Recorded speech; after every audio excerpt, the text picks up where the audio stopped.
Dobar dan, pratite vijesti Osječke televizije.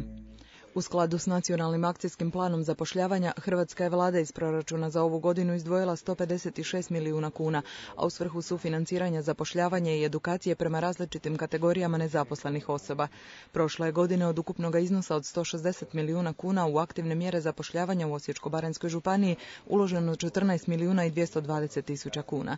Koliki će biti ovogodišnji iznos ovisit će o zainteresiranosti poslodavaca. Što se tiče evidentirane nezaposlenosti u područnoj službi Osijek, veljača je donijela pad od oko 10,5% u odnosu na isti mjesec prošle godine. Humanitarni koncert, čiji prihod ide u korist zaklade Ana Rukavina, u osječkom će hotelu Central večeras u 20 sati održati Dražen Zečić. Riječ je o drugom humanitarnom koncertu organiziranom na Anin rođendan u gradu rekorderu po broju prikupljenih doza krvi. Cijena ulaznice je 50 kuna, a možete ih kupiti na gradskom radiju i u videotekama Cross. Međunarodna kolonija mladih u Ernestinovu, peta jubilarna, koja je započela u utorak, okupila je oko 250 učenika. Polaznici stvaraju u 16 kreativnih radionica s naglaskom na razvijanje i očuvanje tradicijskih vještina. Kolonija završava sutra velikom izložbom nastalih radova. Ako ste tijekom dana čuli određene detonacije u vremenu od 11 do 17 sati iz tvrtke Mungo, smo dobili obavijest kako je riječ o uništavanju minsko-eksplozivnih sredstava. Riječ je o humanitarnom razminiranju prosjeke Jagodnjačke i Darđanske šume.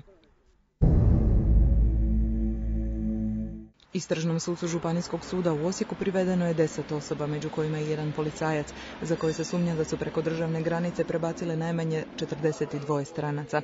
Riječ je o akciji Spačva koja je započela krajem prošle godine, a u njoj je utvrđeno da je kriminalna skupina preko državne granice nezakonito prebacivala državljane Turske, Albanije i Srbije. U lancu trgovine ljudima sudjelovalo je još 6 osoba koje su nedostupne, a za njima je raspisana tjeralica. Među njima je jedan hrvatski državljanin, jedan srpski i 4 iz Bosne i Hercegovine. Javna ustanova Park prirode Kopački rit poziva sve zainteresirane osobe za volontiranje u subotu 29. ovoga mjeseca. Akcija čišćenja pristupnih staza trajaće od 9 do 13 sati, a zainteresirani se trebaju javiti na broj 752 320. Nakon čišćenja volonteri će biti nagrađeni vožnjom turističkim brodom.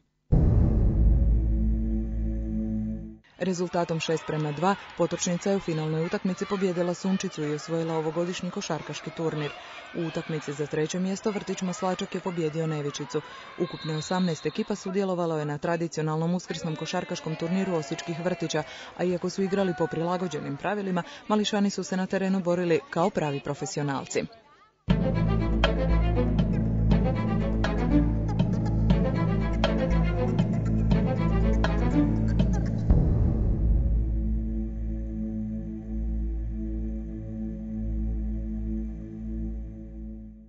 Pretežno oblačno bilo je danas nad Osijekom. Izmjerena dnevna temperatura bila je 13 celzijevih stupnjeva, vlažnost zraka 63% i tlak 1003 hektopaskala.